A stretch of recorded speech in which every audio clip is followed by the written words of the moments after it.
Kan sekarang MPR itu terkesan tidak punya apa namanya Be, ya raja tapi tak punya gigi.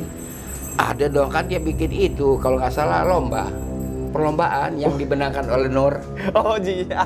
Ya kan MPR ikut lelang Be. Lelang ya. Lelang iya. Kan MPR yang bikin. Itu saya kira suatu karya MPR, Undang-Undang Dasar Ketok Magic, kalau saya mengatakan istilahnya ketok magic, nggak saya bilang palsu, yang perlu dikenang. Dikenang, ya kan? Ya, yang perlu dikenang. Ada lelang, gitu, lelang motor, kan iya, gitu. Iya, Itu iya. karya dia. Lainnya apa karya dia? Ya kan? Iya, iya.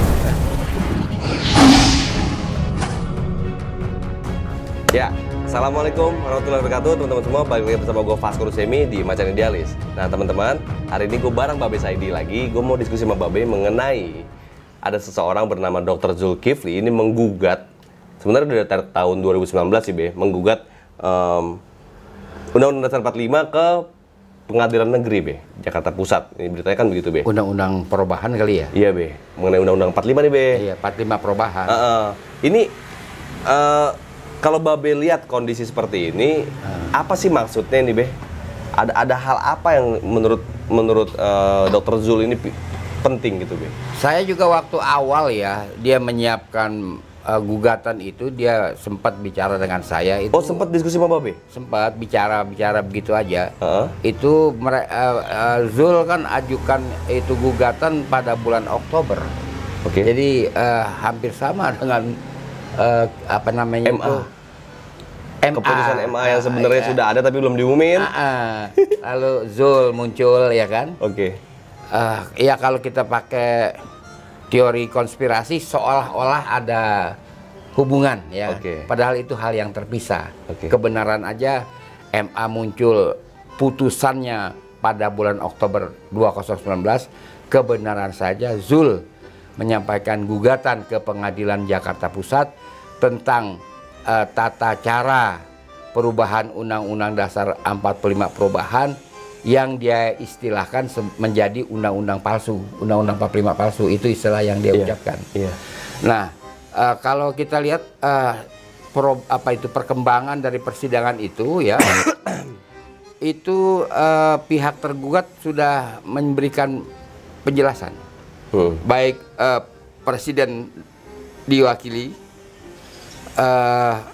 ketua MPR diwakili, ketua DPR diwakili, Menhan diwakili, dan Mendagri diwakili.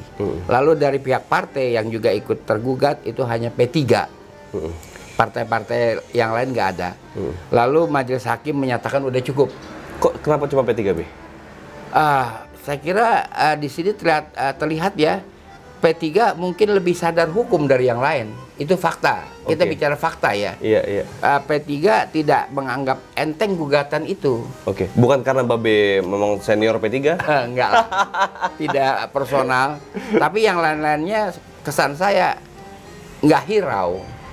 Ya kan? Tapi Babe kan udah nggak di P3 lagi kan Be? Nggak. Yang lain-lainnya itu nggak hirau. Faktanya P3 yang hirau. Dia tampil di pengadilan memberikan keterangan. Nah, persidangan ini akan berlanjut dengan replik yang disampaikan oleh penggugat dalam hal ini Zul. Jadi kalau saya lihat perkembangannya sampai di sini berarti Pengadilan Negeri Jakarta Pusat merasa memiliki kewenangan untuk mengadili gugatan itu. Tidak dia tolak, ya kan? Jadi di sini dalam proses persidangan ini saya mendapat cerita dari Zul bahwa itu lancar-lancar saja persidangannya. Memang sejauh ini tidak ada publikasi. Betul. Sama sekali nggak publikasi. Publikasi paling di online aja orang pun nggak dilihat orang. Orang juga nggak ngah lah bahwa ada masalah yang sangat penting. Penting banget Be ini sangat penting. Nah, kalau kita lihat ya cara berpikir Zul itu bagaimana sampai dia menggugat rasminya namanya Undang-Undang Dasar 45 perubahan, ya kan. Tetapi sejatinya Undang-Undang Dasar perubahan ini kan tidak ada di dalam lembaran negara.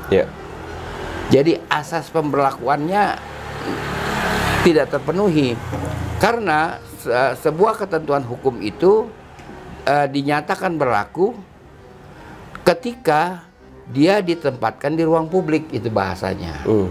Sebagaimana prasasti ya, itu biasanya ditempatkan di tempat-tempat yang pada waktu itu dinyatakan strategis. Bukan di kolong tempat tidur aja, itu nggak bisa, ya kan? Nggak bisa di tempat-tempat yang strategis.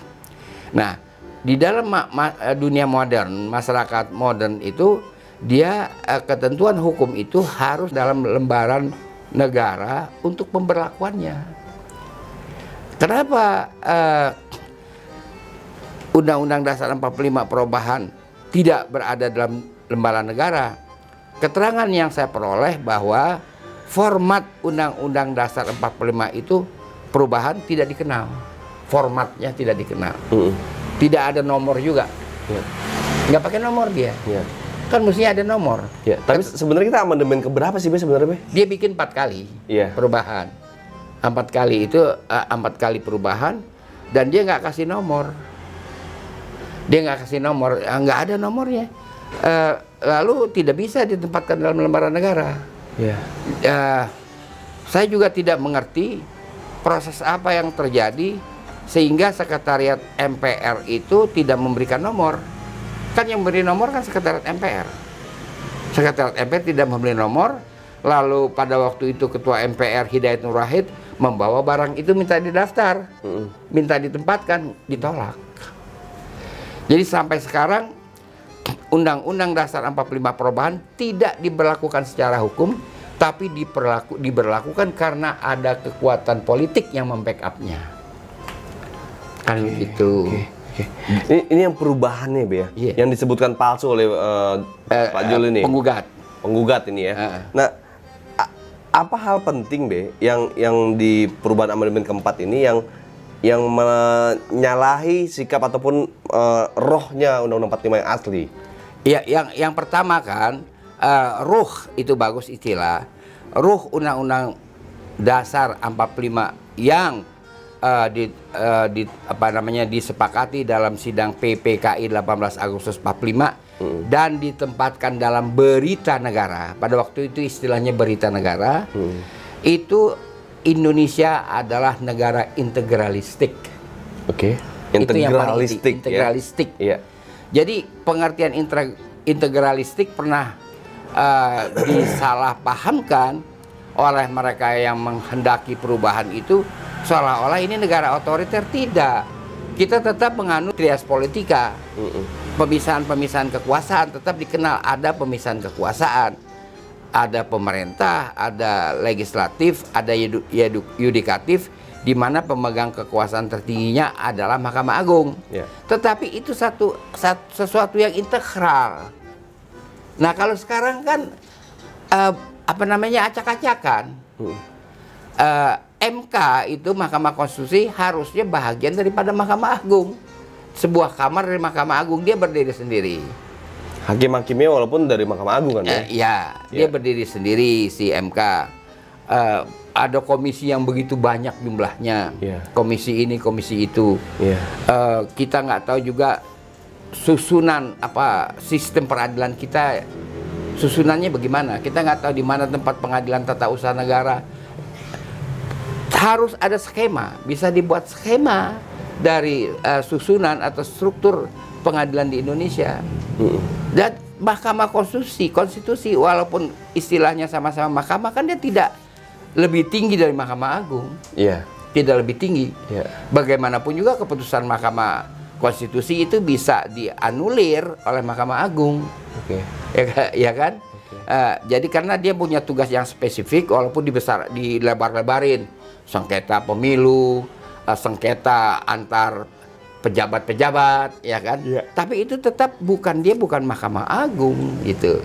Tetap harus Mahkamah Agung. Nah, oleh karena itu kalau didandani lewat sistem yang ada akan begitu juga, ya kan? Lalu fungsi MPR diturunkan jadi sejajar dengan DPR dan DPD. Kan nggak boleh, itu adalah lembaga kekuasaan tertinggi legislatif itu yang diamandemen. Bahkan sekarang MPR itu terkesan tidak punya raja tapi tak punya gigi.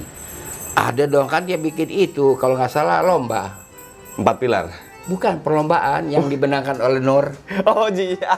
Ya kan MPR ikut. Lelang, lelang ya. Lelang iya. Kan MPR yang bikin. Itu saya kira suatu karya MPR Undang-Undang Dasar Ketok Magic. Kalau saya mengatakan istilahnya ketok magic, nggak saya bilang palsu.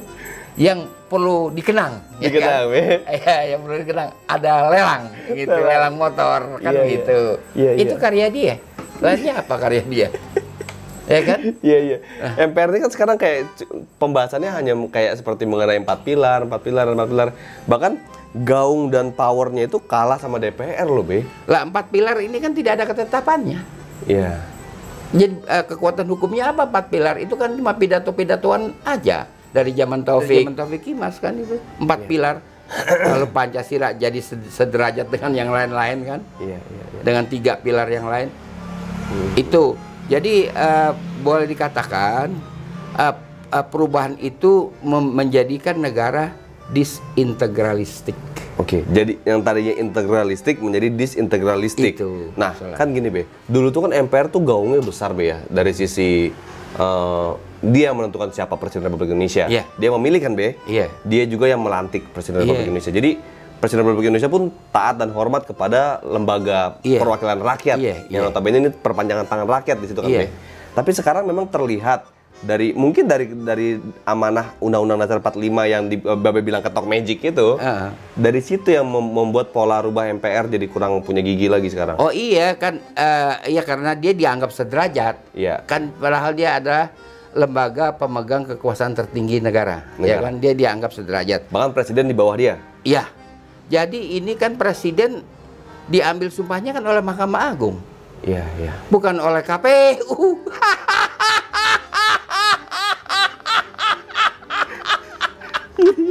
Mahkamah Konstitusi aja kagak ngambil sumpah presiden. Iya, tapi keputusan Mahkamah Agung bisa dibantah sama KPU, Be.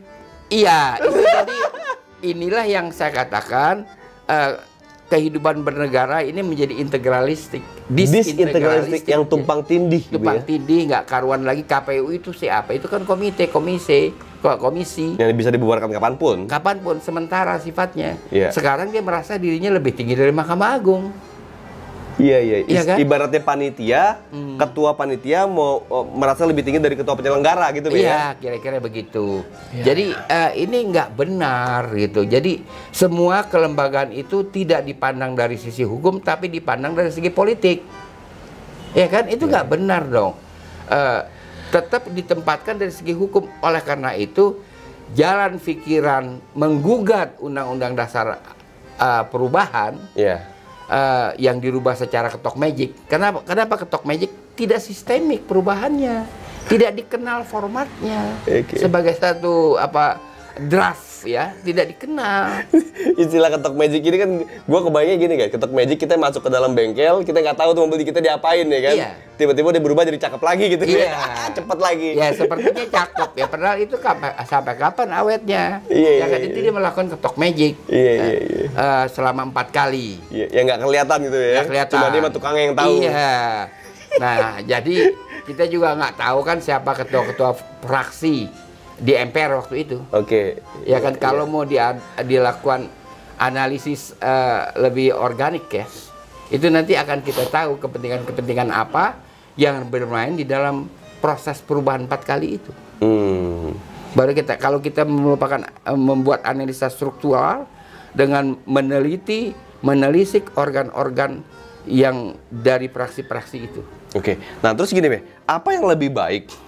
Undang-Undang Dasar 45 yang asli, apakah masih ada dokumen negaranya? Undang-Undang Dasar 45 asli, betul-betul asli? Ada di lembaran negara, dulu Berita Negara ada. Apakah lebih baik dibanding Undang-Undang Dasar 45 sekarang? Dia mekanisme kenegaraan berjalan lebih aman, lebih teratur, lebih ada patokan. Rezim mana yang mengikuti itu, Be? Presiden Soeharto. Presiden Soeharto masih mengikuti Undang-Undang 45 asli? Kalau Pak Karno, saya kira udah enggak. Pak Karno enggak, Be? Ya dia kagak, dia pimpinan DPR, pimpinan MPR dijadiin anggota kabinet kan menyalahi asas integralistik. Kabinet 100 atau Be ya? Iya, enggak 100 lah. menteri. Iya. Ya, cuman di zaman Pak Harto itu kan yang keberatan orang tidak ada masa jabatan presiden. Kalau ada perubahan seperti itu namanya adendum, bukan dirubah semuanya gitu. Ya karena kita nggak tahu, orang-orang amatiran semua yang mengerjakan ini. Orang Pancasila aja juga pengen dirubah kan, Be? Gimana Undang-Undang 45 doang. Itulah, jadi harus lagi kita memasuki, kalau istilah reformasi mau dipakai, ya reformasi baru. Ya kan, seperti Covid kan, ada normal baru kan. New normal. Iya kan? Covid jadinya. Jadi sebenarnya konstitusi kita mengalami serangan sejenis virus Covid. Jadi begini. Jadi penafsiran personal masing-masing pejabat itu yang berlaku. Iya, ini lucu nih, bisa jadi judul nih. Konstitusi kita kena virus gitu, Be. Covid. Nah, gitu segini, Be. Apakah tepat Pak Jul ini ngajukannya ke Pengadilan Negeri Jakarta Pusat? Apa nggak terlalu rendah membahas Undang-Undang Dasar 45 yang tinggi itu ke PN Pusat?